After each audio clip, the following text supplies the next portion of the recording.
حرمت علیکم المیتۃ حرام کړل شوی دی پتا سو باندې مرداري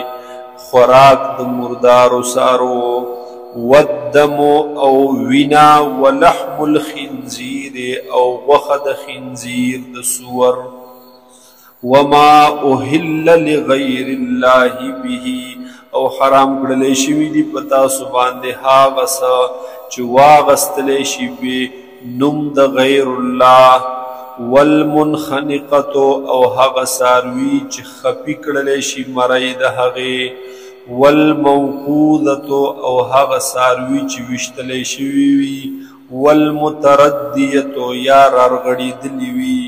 والنطویحه او یا په ټکر سره مړ شوی بل ساروی ور سره ټکر والی مړی یا په گاډي لګیدلی وما اکل السبع او هغه چې خوراک تی نکړې وي درندگانو الا ما ذکیتم مگر هغه ندی حرام چې د کوم تاسو ذبح وکړه